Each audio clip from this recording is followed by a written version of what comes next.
Most people who came through the door of the Blue Lantern Diner on Route 9 outside Harlan, Kentucky, saw Cole Maddox sitting at his corner booth and immediately made a decision. They saw leather. They saw a skull patch on a left shoulder wide enough to block a doorway. They saw danger. They saw trouble. They saw someone to give a wide berth to and forget about as quickly as possible. But on a wet Tuesday night in late October, with the temperature at 19 degrees and ice already forming on the overpass half a mile down the highway, a 24-year-old waitress named Dara Finch saw something different. She looked at him once, looked at the door, looked at him again, and then she tapped his table 7 times with 2 fingers, 3 fast. Pause. 3 fast. Pause. 1. A pattern. A code. What happened next would depend entirely on whether Cole Maddox understood what she was asking him to do, and whether he was willing to do it for a woman he had never met in his life. The Blue Lantern had been sitting at the junction of Route 9 and Old Peven Road for 41 years. It smelled the way diners smell when they have been cooking the same food in the same fryers for decades. Bacon fat and burnt coffee, and something sweet underneath. Maybe pie. Maybe just the memory of pie. The windows were fogged with the warmth of the kitchen against the October cold, and outside the rain had gone sideways, driven by the wind coming down off Black Mountain. There were 6 other customers. A trucker at the counter who had not looked up from his phone since he sat down. A retired couple in their 70s sharing a piece of lemon cake near the window, talking quietly about something that made the woman smile. 2 young men in college sweatshirts in the far booth, Moorhead State. Both of them focused on laptops, earbuds in, the kind of Tuesday night that didn't ask much of anyone. Cole Maddox had been riding since before dawn, coming down from Corbin, heading south toward Pikeville for a memorial service for a brother named Ray Dupree who had died of a heart attack on a Thursday afternoon, alone in his house, with no one to find him, for 2 days. Cole had been told about it on Sunday, and had not spoken much since. He sat now with his back against the wall the way he always sat, watching the door the way he always watched the door. A habit that had nothing to do with paranoia, and everything to do with 30 years of knowing that the moment you stopped watching the door was the moment you needed to know what came through it. He was 53 years old, 6'4" and 260 pounds of a life spent outdoors in all weather, and the face above the gray beard showed every mile of it. The Iron Brotherhood patches on his cut had been earned over 2 decades. People in the diner had not looked at him directly since he came in, and that was fine. He had not come for company. He had come for coffee and 10 quiet minutes with a thought he couldn't put down. The thought being that a man as solid and certain as Ray Dupree could simply stop existing on a Thursday, and that the world had not slowed down for a single second because of it. The coffee arrived, and he wrapped both hands around it. Outside, the rain drummed against the window glass. He had maybe another hour of riding before Pikeville. The service was in the morning.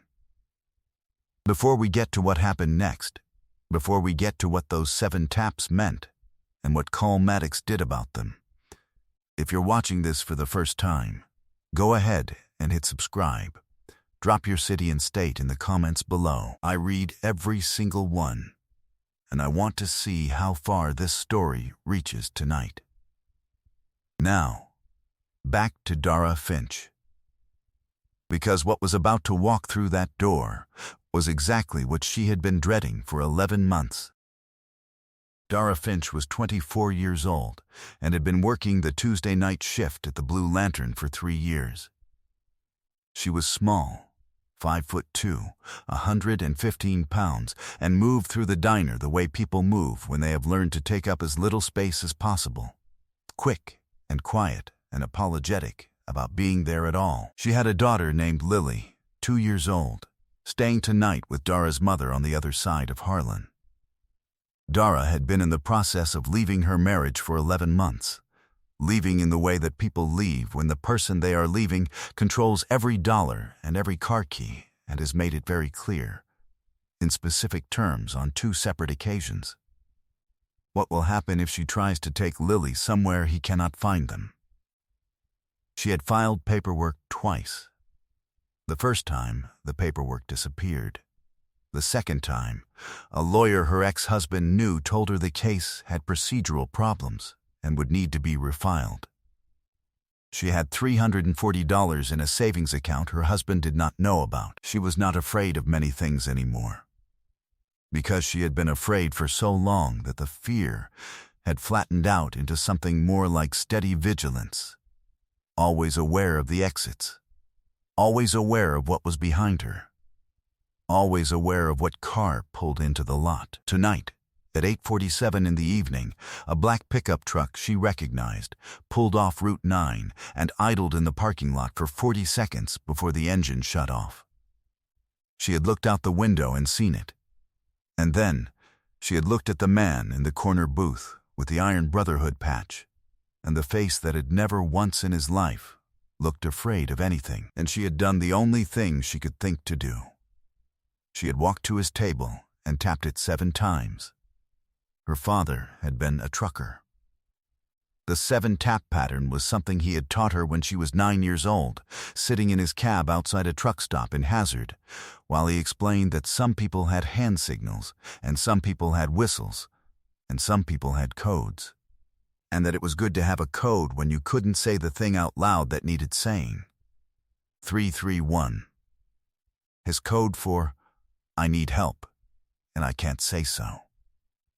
She was refilling coffee cups at the counter when the bell above the door rang. Brandon Seiler was 31 years old and worked in the county assessor's office on Mound Street, a fact he had mentioned to Dara on their first date. On their wedding day, and on approximately every 4th day of their marriage since, as though institutional employment were itself a form of authority that required regular citation. He was not a large man. He was 5'10" in the right shoes, dressed now in a gray fleece jacket and dark jeans. His hair still wet from the rain, and he came through the door of the Blue Lantern the way men come through doors when they are certain they own whatever room they are walking into. He looked at the trucker at the counter. He looked at the retired couple. He looked at the 2 college students. His eyes passed over Cole Maddox the way eyes pass over furniture. And then he found Dara. He did not call her name. He pulled out a stool at the near end of the counter and sat down and looked at her with a particular kind of patience. The patience of someone who has all the time in the world because they know the other person cannot leave. He set his phone on the counter and rotated it once so the screen faced up. It was a specific gesture. She had seen it before. It meant, everything you do right now is something I will remember later. Hey, he said. She said nothing. She kept moving, refilling a cup, her back to him. I just want to talk, he said.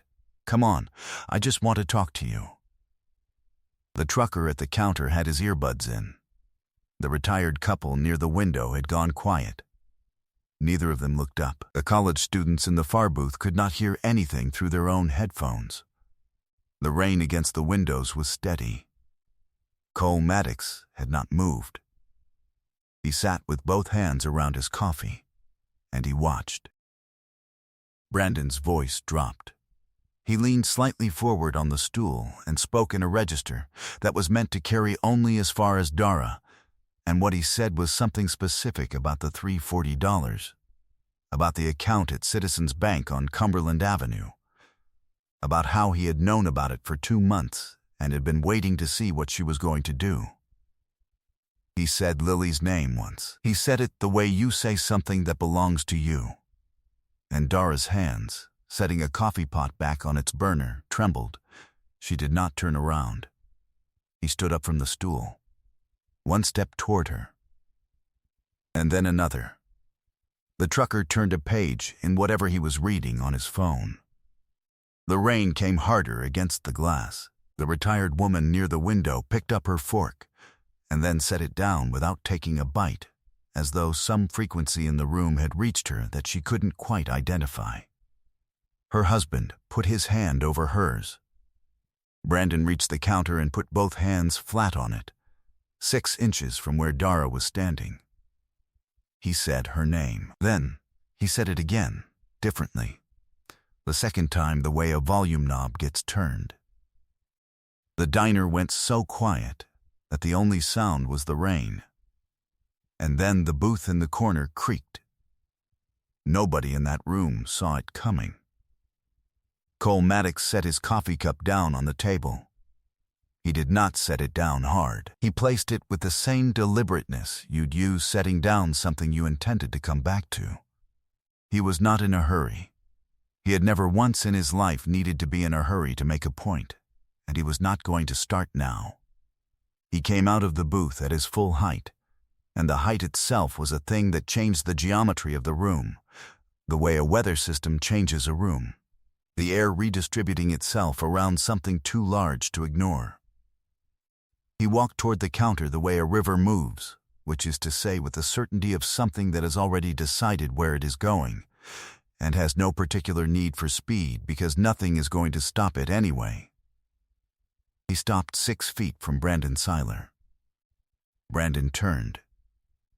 For a moment, no one spoke. "She your wife?" Cole said. It was 7 words. The question was not angry.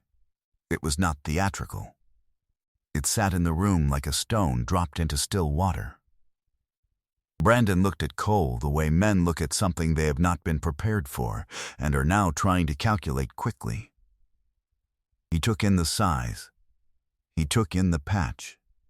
He recalculated and found the recalculation uncomfortable. But he was a man who had been confident for a long time, and confidence, once it becomes a habit, is hard to interrupt. "That's between me and her," Brandon said. "This isn't your business." Cole did not answer. He looked at Dara. "You want him here?" She had turned around. She was looking at Cole now the way someone looks at the first solid thing they've touched after a long time underwater. She shook her head. Cole looked back at Brandon. He said nothing. He did not need to say anything. He simply did not move. "I'm not doing anything wrong," Brandon said, louder now. "I have every right," she said no. 4 words. Cole's voice had not changed register. It was not louder. It was, if anything, quieter than before. But something in it closed a door. Brandon took his phone off the counter. He looked at it. He looked at Cole. He looked past Cole at the other people in the diner, looking for an audience that might validate what he was about to say, and found no one. The trucker had taken his earbuds out. The retired man near the window had straightened in his seat. The 2 college students had both closed their laptops. "You don't know who you're dealing with," Brandon said. Cole reached out and pulled a stool from the counter and sat down on it between Brandon and Dara. He picked up a paper napkin from the dispenser and unfolded it carefully and laid it on the counter in front of him. He looked at Brandon. "Then tell me," Cole said. Brandon told him. It took 3 minutes and involved the assessor's office, a cousin who worked for the county magistrate, and a specific reference to the fact that Cole was on private property and that Dara had not asked for his help, and that if he did not return to his booth right now, Brandon was going to make a phone call. He held up the phone. He made the call. It rang twice and someone answered, and Brandon said that he needed Earl here in the next 10 minutes at the Blue Lantern on Route 9, and yes, tonight, and yes, right now. Cole listened to all of it. He did not interrupt. When Brandon finished, Cole unfolded the paper napkin the rest of the way and smoothed it flat on the counter with one hand. "How long till your cousin gets here?" Cole asked. 15 minutes, Brandon said. "Maybe 10. Cole nodded. He turned and looked at Dara, who was standing behind the counter with her arms crossed, watching him. He looked at the door. He looked back at Brandon. "Okay," Cole said. He reached into the inside pocket of his coat and he took out his phone. He did not make a call. He sent a text.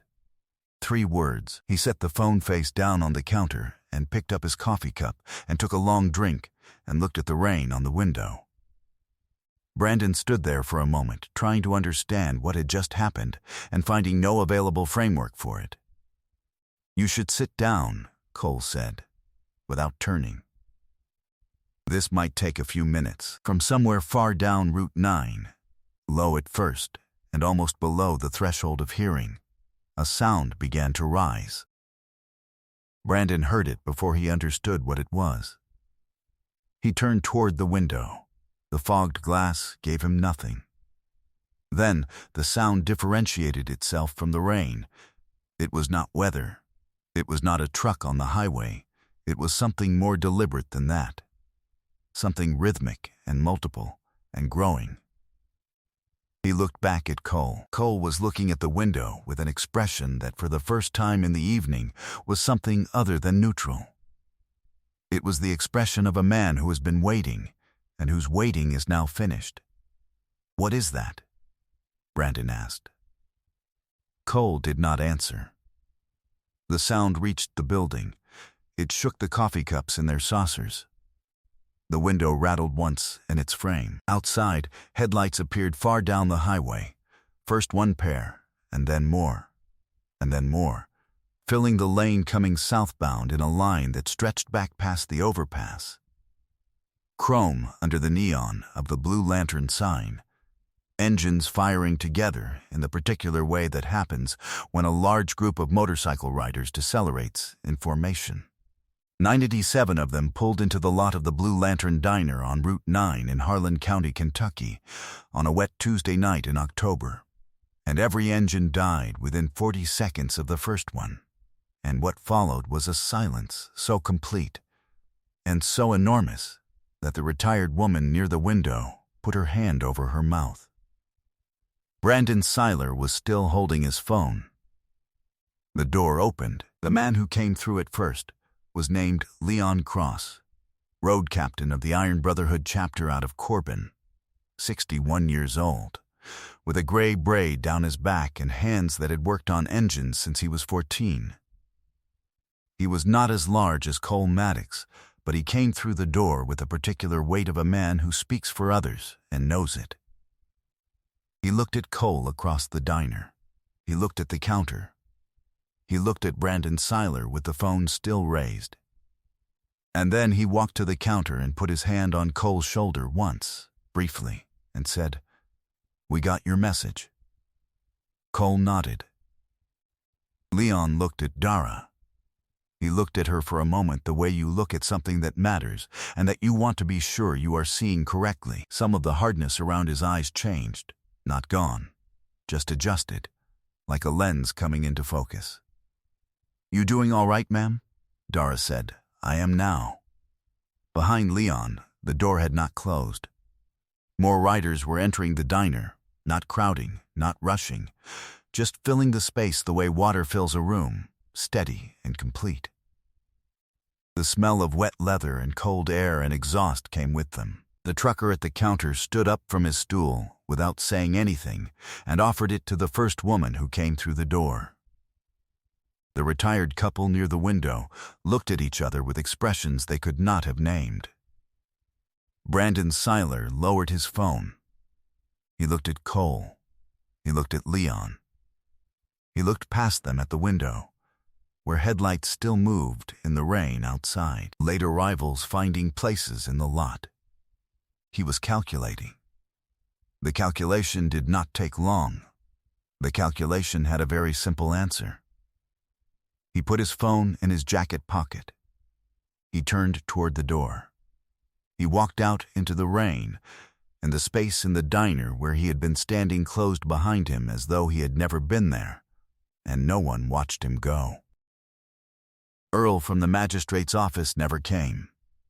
What came instead, 40 minutes later, was a Kentucky State Police cruiser that pulled into the lot and whose occupant, a trooper named Calloway, had already received a call from the Iron Brotherhood's legal contacts in Frankfort about an open protective order filing in Harlan County, case number 2023 CR 0847, that had been procedurally delayed twice, and whose circumstances Trooper Calloway found, upon review of the file that had been emailed to his phone 14 minutes prior, to merit immediate attention. He spoke with Dara at the counter for 22 minutes. He took down specific dates and specific words and specific acts that she had been keeping in a notes file on her phone for 11 months, waiting for a day when saying them out loud would not make things worse. The order was in place before midnight. The filing that had disappeared was found. Dara called her mother at 9:30 and talked for 11 minutes. When she hung up, she stood behind the counter for a moment, not doing anything, and Leon Cross, sitting at the far end of the counter with a slice of pie he had paid for and a cup of coffee he was nursing, said, "She going to be all right?" "She's going to be all right," Dara said. Most of the Brotherhood had stayed in the lot or filtered back to the road, heading for wherever the night took them. A few remained inside, quiet at their tables, unhurried, the kind of presence that fills a room without demanding anything from it. Cole Maddox had gone back to his corner booth. He finished the coffee that had gone cold. He put on his cut, took his helmet from the bench beside him, left $12 on the table for a $4 cup of coffee, and walked toward the door. Dara said, "Hey." He turned. "How did you know?" she asked. "The tapping, how did you know what it meant?" Cole was quiet for a moment. "My daughter," he said. "Used to work nights. She had a signal too." He paused. "I always told her somebody would hear it." He put his helmet on and pushed out through the door into the rain. Engines, one by one, the remaining Harleys in the lot fired in the dark, and Leon Cross pulled out onto Route 9 southbound, and the riders behind him fell into formation. Headlights sweeping the rain slicked highway in a long, quiet line. Cole Maddox pulled in behind them and twisted the throttle, and the road opened up ahead, 18 miles of mountain highway in the October dark, carrying him toward Pikeville and a funeral for a man named Ray Dupree, who had died alone on a Thursday. He rode with something he had not had when he arrived. Not peace exactly. Something quieter than that. The kind that comes when the road behind you has been briefly and unexpectedly made right, and you carry it forward without needing to name it. Some people carry codes nobody ever taught them. Distress signals made from small gestures and desperate hope, sent to strangers on a chance that someone will understand.